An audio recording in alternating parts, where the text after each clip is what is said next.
Hey guys, today we are in the book of Judges chapter 4. Now we are to a new judge, and it is a woman. Her name is Deborah, but she had help with a guy named Barak. It says, the people of Israel again did what was evil in the sight of the Lord. So once again, it's that cycle, right? They do good, they get saved, and then they start chasing idols again. And what happens? The Lord sold them into the hand of Jabin, the king of Canaan. And so they went back into slavery. And they were in slavery for 20 years until they cried out to the Lord. When they cried out to the Lord, verse 4, now Deborah, a prophetess, the wife, was judging Israel at the time. And so when we read this, we think, wow, it's really weird that a woman would be a prophetess. There were many women prophetess, and it's weird to think there was a woman who was a judge, but this is a special time. And she was a judge. The woman, God allowed this woman to serve and reign, and she did just that.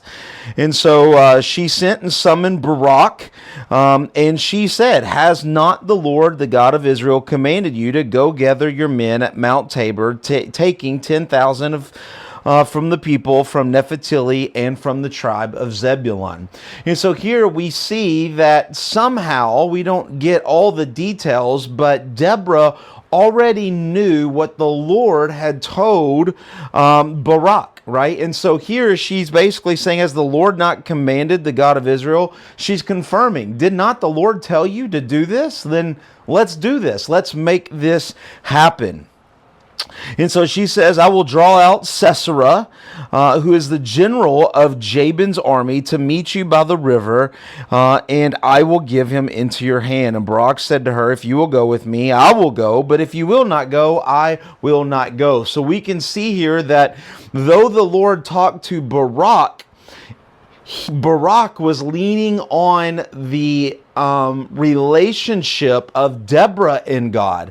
And so Barak says, yeah, the Lord told me, but Deborah, you and the Lord have a connection. And if you go, I'll go. And if you don't go, then I'm not going to go, right? And so Deborah says, of course, I will go. That's what the Lord wants. And then Deborah arose and went with Barak, and Barak called out to Zebulun, and 10,000 men meet them. Verse 11, now Heber the Canaanite had separated from the Canaanites and had set up his tents near Kadesh. Now remember, a Canaanite is a group of people that are from the father-in-law of Moses, right? So just kind of reminding you all the way back to Exodus.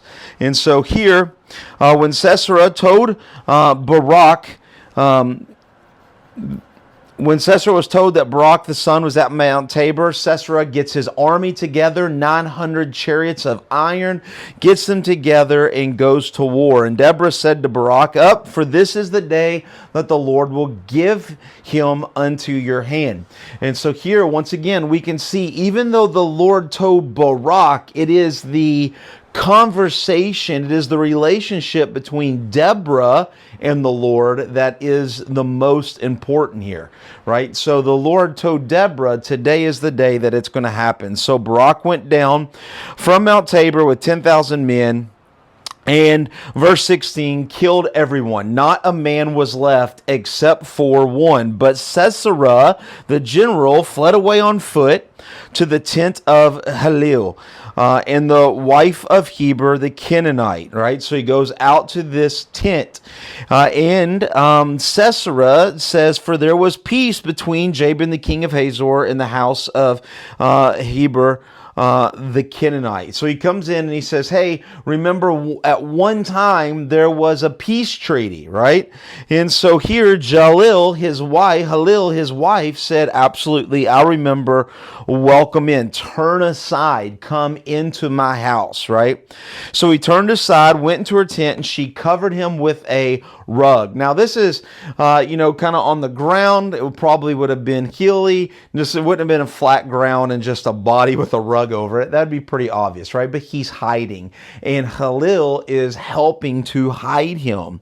And he said to her, please give me a little water to drink. She gives him some milk and he says, hey, I want you to stand at the door of your tent. And when people come, because he knows people will chase him, when people say, is there anybody in your tent? You are to say no. But verse 21, but Halil, the wife of Heber, took a tent peg and took a hammer in her hand and then softly went to him and drove the peg into his temple, and it went down into the ground. This is an amazing story. One, it shows you detail, which proves the truth of Scripture. Also proves that the writer of Judges was there. They know exactly what happened, right? But you have this idea of this man who is covered, who can't see, and Halil goes and puts a tent peg and bam, hammers it. Not just hammers it into his head, but hammers it so hard, it goes completely through his temple all the way into the ground.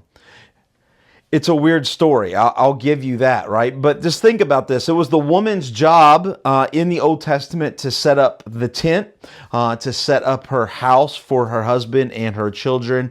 So it was very common of a woman to know how to drive tent pegs, and this is exactly what she does. But on the other hand, Halil does two things, right? For one, she breaks a peace treaty. Two, she breaks the openness of hospitality, right? It is very common in the ancient Near East that that hospitality is above and beyond anything. And so here she breaks these two things and does what is bad. So a lot of people in that time would not have liked Halil. They would have called for her death because she did this, right? Even though what she did was right, it was wrong. It was breaking the common kind of theme of that day. But the Lord used that and allowed Sisera to be put to death. So on that day, verse 23, God subdued Jabin, the king of Canaan, before the people of Israel, and the hand of people of Israel pressed harder and harder against Jabin, the king of Canaan, until they destroyed Jabin, the king of Canaan. So even though Sisera was killed by Halil, by a tent peg, that did not end Israel's oppression, right? Jabin was still king. He was still king of Canaan. And so they kept pressing harder and harder. So it was kind of a blow, but it wasn't the final blow. It continued on. Quite much longer than after the Sisera, the general, was killed, until eventually they take over Jabin, the king of Canaan. And that is chapter 4. So I hope that brings a little bit more context into what happened. So this judge, Deborah, with a little help of Barak, comes in, and it just shows us, I think, an importance of women in Scripture.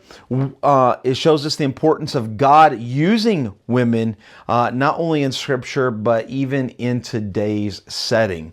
And so it is a very important statement. And what's interesting is, as we move to the Gospels and we see Jesus, Jesus pays a lot of attention to women, and he ministers a lot to women, talks to women. And many of the disciples of Jesus, though we're not told about it, would of course been women. And it just shows us that God cares for not just only men, but for women, which was totally opposite of the culture of the days of the Old Testament and even the beginning of the New Testament. So I hope that makes a little bit more sense, and we will see you tomorrow in chapter 5. God bless.